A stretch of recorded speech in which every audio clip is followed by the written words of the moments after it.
सत्संग से सोधी आवे, नहीं जीव 84 में जावे। सत्संग से सोधी आवे, नहीं जीव 84 में जावे। अब मेटो द्वेष और राग, हो राग या उम्र बतेरी जाली। अब मेटो द्वेष और राग, हो राग या उम्र बतेरी जाली। फिर क्या बताते हैं, उदय अस्त बीच चक्कर चले थे, ऐसी जन ठकुराई। चुनक ऋषि स्वर कल्प किया, तब खोज न पाया राई। मन तू सुख के सागर बसरे, भाई और न ऐसा यसरे। जैसे एक मानदाता चक्रवर्ती यानी पूरी पृथ्वी के शासक थे, सार्वभौम उसका राज्य था, और चुनक ऋषि ने उसका सर्वनाश कर डाला। कितने ठाठ बाट थे, पता नहीं क्या आशाएं लगा रखी थी, और ऐसा काल ने घटना घटा दी, पूरी सेना मार दी गई और वो कंगाल हो गया। जैसे सर्व सोने की लंका थी, वो रावण से रणधीर में परमात्मा में याद दिलाते हैं। जैसे किसी का संतान नहीं है तो उसको एक का तरफ रहे भगवान, बच्चे हो, मेरा संतान प्राप्ति हो। और इस तत्व ज्ञान के अभाव से तो हम पुत्री को तो संतान में नहीं गिना करते हैं, पुत्र हो बसे। हरि ने मूर्ख बना रखा था नकली गुरुओं ने कि जिसका पुत्र नहीं है ना, उसका मोक्ष नहीं हो, उसकी गति नहीं हो। कमाल की बात करते हैं कि पुत्र फिर उसके श्राद्ध निकालेगा। उन्हें पता पेट भरो न बेटी तो ब्याही जाएगी, तुमने क्यों मिल रहा है कोई ना है। पुत्र होगा तो तुम्हें कुछ ना कुछ करवाते रहेंगे उससे। वो मूर्खता बना रहे थे न्यू, लेकिन हमारे अंदर वो एक ऐसी कसक भर दी कि जिसका पुत्र नहीं है वो तो बात है नहीं। तो कहने का भाव ये परमात्मा में याद दिलाते हैं, 1 लाख पूत 1.25 लाख नाती, उस रावण के दीवान बाती। क्या मांगू कुछ स्थिर ना रहाई, ये देखत नैन चला जग जाई। आप एक पुत्र को प्राप्त करके और क्या चाहते हो, सर्व सोने की लंका थी, 1 लाख पूत 1.25 लाख नाती, यानी 1 लाख पुत्र थे, 1.25 लाख रिश्तेदार थे, और आज उसका कोई दीपक जगाने वाला नहीं शेष बचा, सारे हुए भी मर गए। यहां भाई झूठी ये काल ने प्रेरणा कर रखी आपके अंदर, और इनसे मन हटके चले। परमात्मा जो देता है, बेटा दो या बेटी, सब्र करे, मालिक पर विश्वास रखे और अपनी भक्ति ठीक करे। तो क्या बताते हैं परमात्मा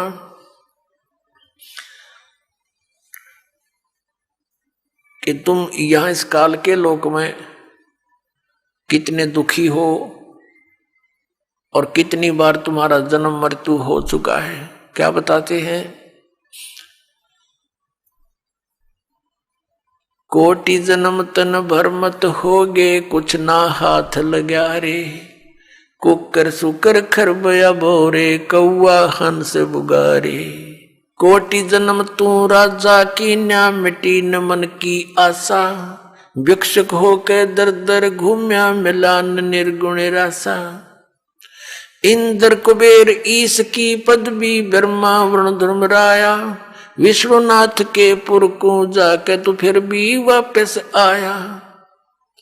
असंग जन्म तन मरत्या होगे, जीवित क्यों न मरे रे। 12 मद महल मठ बोरे, बोर न दे धरे रे। दोजक भिष्ट सभी ते देखे, राजपाट के रसिया। 3 लोक से तरपत नाही, ये मन भोगी खसिया। सतगुरु मिले तो इच्छा मेटे, पद मिल पदे समाना। चल हंसा उस लोक पठाऊं, जो आद अमर अस्थान।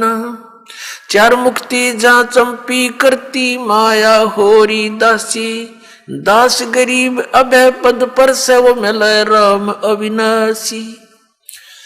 आदरणीय गरीबदास साहिब जी को परमात्मा सतपुरुष कबीर परमेश्वर स्वयं सतलोक से आकर के गांव छुड़ाने के जंगल में, जहां वो गौवें चरा रहे थे, 10 वर्ष के बालक और साथ में और भी बहुत से बड़े आयु के पाली ग्वाले थे, तो वहां परमात्मा जिंदा बाबा का रूप बना करके एक यात्री की तरह आ रहे थे। सतलोक से आकर उतरे, ऐसे चलते दिखाई दिए। बच्चे वहां खाना खा रहे थे। तब परमात्मा को देखकर साधु संत में बड़े बड़े पाली थे, ग्वाले, और सबसे छोटा गरीबदास जी थे, बालक 10 वर्ष का। सभी ने प्रार्थना की, महात्मा जी भोजन पालो, भोजन पालो, आ जाओ बैठो। परमात्मा ने कहा जिंदा बाबा के रूप में कि बच्चों, भोजन तो मैं अपने गांव में खा के आया हूं। आपका गांव कौन सा है? पालियों ने पूछा कि सचखंड सतलोक है मेरा गांव। कितनी दूर है यहां से? कि 16 शंख कोस की दूरी पे। बच्चा ने सोचा 16 कोस होगा। कहने लगे बाबा जी इतनी दूर से चलकर आए हो, कुछ तो खा पी लो। हम ऐसे नहीं जाने देते अपने अतिथि को, आपने दूध तो पीना ही पड़ेगा। ये एक विशेष अतिथि सत्कार था हमारे गांव में। राह चलते व्यक्ति को बहुत सत्कार से आहार कराते थे, रोकते थे, भाई सफर लंबा है, कुछ देर रेस्ट कर ले, कुछ खा पी ले, फिर चला जाना। तो परमात्मा ने कहा भाई दूध अगर पिलाओगे ना, मैं तो कुंवारी गाय का पिया करूं दूध, कुंवारी गाय का दूध पीता हूं। तो वो दूसरे जो पाली थे बड़े, को 50 वर्ष का, को 30, को 40 वर्ष का, वो कहने लगे बाबा जी मजाक ना करा करते, आप मजाक करते हो, कुंवारी गाय दूध देती है? अगर भाई देख लो दूध पिलाना है तो कुंवारी गाय का पीता हूं मैं। तो गरीबदास जी लाए एक बछिया पकड़ के, 100-150 गाय वहां चल रही थी, गौवे कुंवारी बछिया लाए जो दूध पीना छोड़ रखा था, 1.5 वर्ष की आयु की, और कहा देखो महाराज इसके बच्चा तो है नहीं, दूध कैसे देगी, जैसे बालक बोला करते हैं। परमात्मा ने कहा कोई पात्र है दूध निकालने का? कहा जी ये छोटा सा 5-7 किलो का वो घड़ा था, छोटा 2 मांझ का रखा हुआ था। कहने लगे इसको यहाँ रखो, इसके नीचे। कबीर परमेश्वर ने जिंदा बाबा के रूप में उस गऊ के कमर पर थपथपी मार दिया, आशीर्वाद भरा हाथ रख दिया। उसी समय लंबे लंबे सतन हो गए और दूध की धार निकली चारों स्तनों से। जब वो पात्र भर गया, गरीबदास जी लेकर आ गए, नो बोले ले महाराज जी पी लो, आपने निकाल लेते। अब आधा परमेश्वर ने पिया, शेष छोड़ दिया। नो बोला, परमात्मा ने कहा ले भाई बच्चों दूध पी लो, ये अमृत है, ये सतलोक से आया है मेरे गांव से। अब वो पाली कहने लगे हम ना पीवा जादू जंत्र का, तो के बेरा किस जाति का तने झूठा कर दिया, अब तक बिल्कुल ना पीवा। वो तो उठ कर चले गए, वो नो भी डर गए, मेरा निकी सा जादूगर है, बच्चिया का दूध निकाल दिया। गरीबदास जी ने कहा लाओ जी मुझे दे दो आपका ये अमृत, कैसे कब मिला? यानी कहते हैं सकल पदार्थ है जग माही, कर्म ही नर पावे नाही।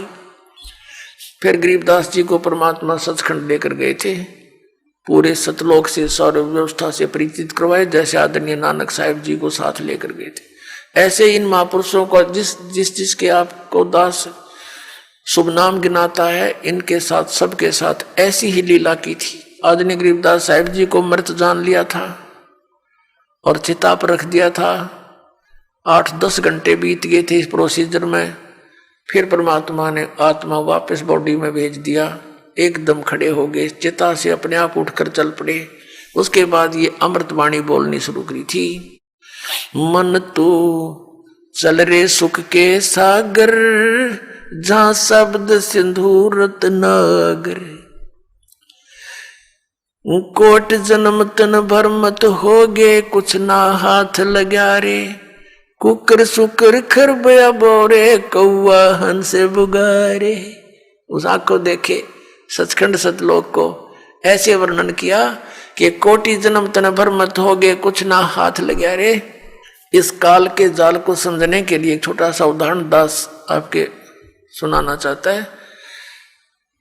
आदरणीय नानक साहिब जी सतयुग के अंदर यही आत्मा, पुण्यात्मा राजा अम्बरीश थे।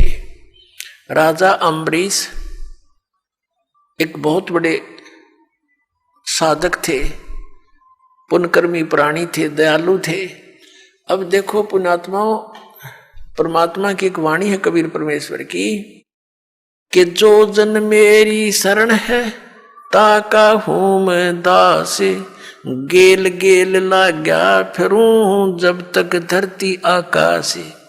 फिर क्या बताते हैं, गोता मारूं स्वर्ग में जा बैठूं पाताले, कहे कबीर ढूंढता फिरूं अपने हीरे मोती लाल। तो ये परमात्मा हमारे साथ पहले से ही थे। हमें भ्रम था कि हम ये साधनाएं कर रहे हैं, शायद हमें इनसे लाभ हो रहा, नहीं। तो ये परमात्मा हमारे साथ रहते हैं, कभी भी आकर प्रकट हो जाते हैं और उन आत्माओं को भक्ति में लगा जाते हैं। जैसे ऋषभदेव जी थे जो जैन धर्म के प्रथम तीर्थंकर, वो बहुत बड़े पुण्यकर्मी प्राणी थे, राजा थे, उनको भी आकर मिले थे, प्रेरणा करके भाई भक्ति बिना गुजारा नहीं, ये राजपाट तो 10 दिन का है, चाहे तुम लाखों वर्ष भी आयु है तुम्हारी। तो प्रेरित होकर भक्ति कर लग गए थे। जैसे भी वो तो अलग बात है, कुछ तो मालिक के नाम पर लगता है, उसका कुछ राहत तो मिलती ही है, लेकिन मोक्ष से वंचित रह ही जाते हैं। तो ऐसे ही अम्बरीश राजा को परमात्मा मिले, तो उसमें प्रेरणा तो होगी भक्ति की, क्योंकि राजा भक्ति नहीं चाहता कभी भी, वो तो बकवाद चाहे सारी, सारा दिन व्यवस्था में सारे ठाठ पाठ, एक वचन में सब कुछ हिल जा, सारी बकवाद करता जो ना करण की होती है। तो उन बकवादों के करते करते भगवान उनको जाके जगाते हैं कि ये क्या कर रहा भोली आत्मा, तू जो काम करने का वो तो भूल चुका है। तो फिर अम्बरीश राजा की, क्योंकि पिछले पुण्यकर्मी प्राणी होते हैं, थोड़ी सी प्रेरणा से ही वो एकदम जाग जाते हैं, तो भक्ति का लग गया। लेकिन परमात्मा वाले ज्ञान को ना स्वीकार किया, उन ऋषियों वाले ज्ञान से ही प्रारंभ कर दिया। चलो वो भी अच्छी बात, क्योंकि ब्रह्म तक की साधना से भी कुछ तो राहत मिलती ही है, पर मोक्ष फिर भी नहीं होता। तो राजा अम्बरीश इतने जबरदस्त ढंग से भक्ति करने लगे, सच्चे भाव से, विनम्र भाव से। दुर्वासा एक बहुत बड़ा सिद्ध पुरुष हुए हैं, उनके सामने उनकी फुकाड़ में कहते हैं घास भी जलाया करता था, और राजा अम्बरीश के दरबार में उसने माथा टेक दिया था उनकी भक्ति के शक्ति के सामने। ऐसी भक्त थे। उसके बाद वही आत्मा राजा जनक हुए। राजा जनक शादीशुदा थे, कई सैकड़ों रानियां थी, हजारों की संख्या में लिखा उनकी रानियां थी, और फिर भी भगत, दृढ़ भगत थे।